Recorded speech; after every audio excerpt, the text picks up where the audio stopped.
for another exciting presentation of NBA basketball.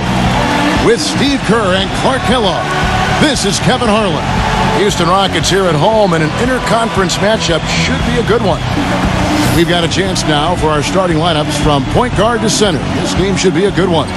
Someone we'll be keeping an eye on certainly today, Jeremy Lin.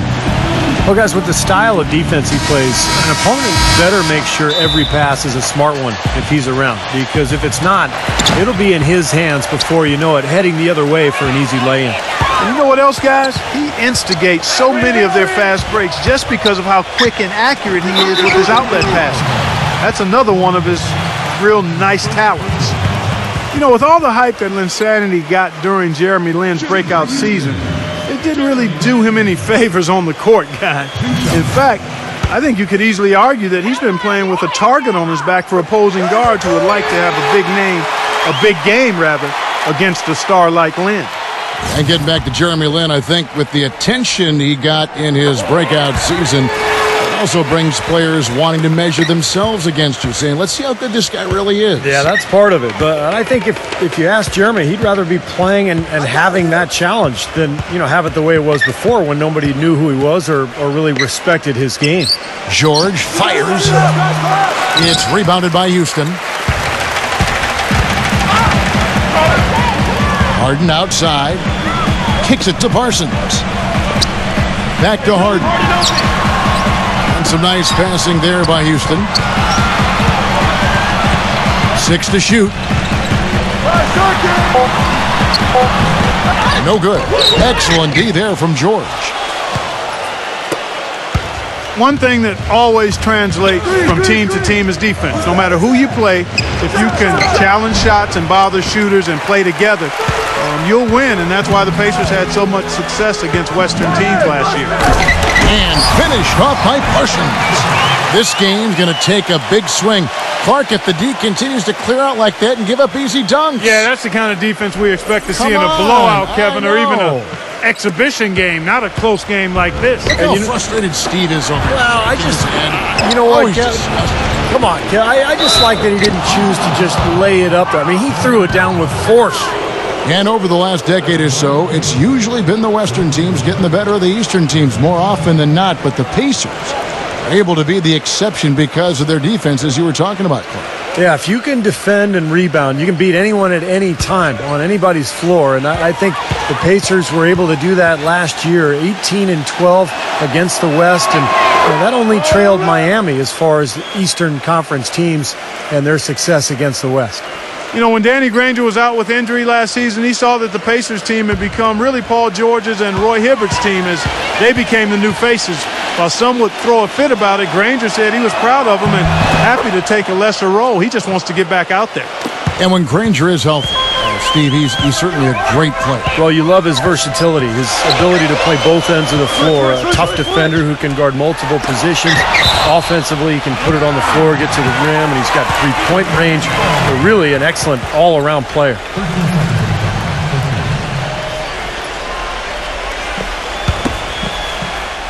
First quarter of play with about a minute and a half gone. From deep, Harden. Now here's West.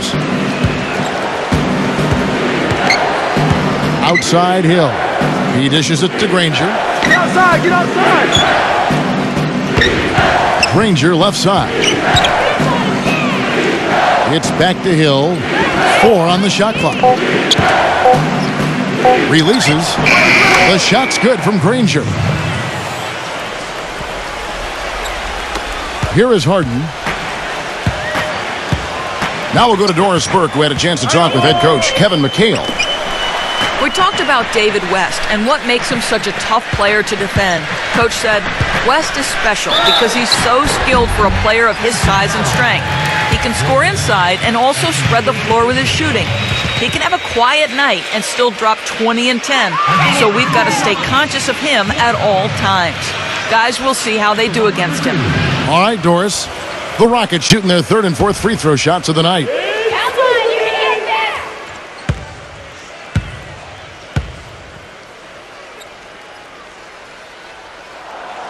And he knocks down the first one. You know, the Rockets did a lot to make over their backcourt last season as they brought in two big names in Jeremy Lin and James Harden, and that's not always an easy adjustment. Took a little time for both of those guys to figure out how to coexist in the pick-and-roll offense. Luis Scola, he's checked in for Roy Hibbert. And Clark, as you said, it took some time for this Houston backcourt to learn how to play with each other, but that is the case for any duo. Eventually, Steve, they found a happier medium, and that initiated some great offense between them. Well, they were much more effective down the stretch last season, Kevin, and I thought it really showed in the way Lin and Harden kind of played off of each other. So, you know, a lot of teams, they seem to want to have that second option for bringing the ball up or for attacking, and it is very effective to have a couple of guys who can each attack and create. Now here's Granger. Dwight Howard missing his last shot. Granger kicks to Hill. George. Clock at 6. And it's Hill. That time the assist by George.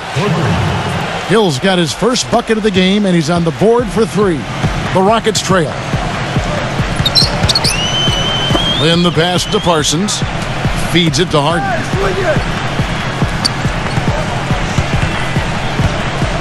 Passes it to Howard. Get there. Puts up a 3. No luck. Excellent D there for Scola. And for Dwight Howard last season, no doubt injuries held him back. But I've got to give him credit. I mean, he still led the league in rebounding with over 12 a game. Remarkable. Now here is Hill. Three-pointer. Granger. James Harden with the rebound.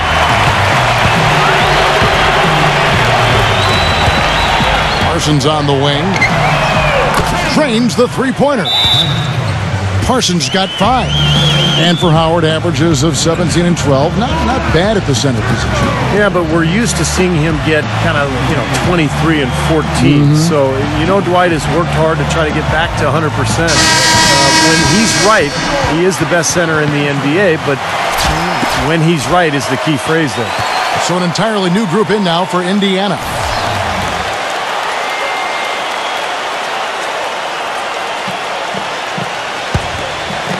Here is Watson. And 1:01 left here in the opening quarter. Who's got ball? The feed to Granger. Dishes to Stevenson. Kick it out. He passes to Watson. And a miss there on the triple. Nobody near him. He'll normally make that one. And Garcia kicks to Smith. A stupendous finish in traffic. Pacers trail by 3. There's 31 seconds left in the first quarter. The dish to Copeland. Out of bounds. Houston takes possession.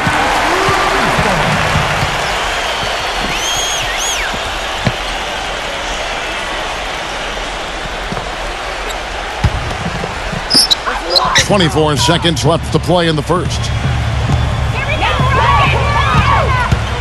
Harden outside. Harden gets a screen from Moniunas. It's Harden with the drive. And Beverly kicks to Moniunas. The pass to Beverly. Shot clock at 6. He feeds it to Moniunas. Harden. A 3.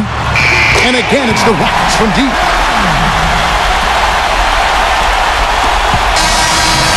And that does it for the first quarter. Houston on top. They lead by 6. And back in a moment as we'll get underway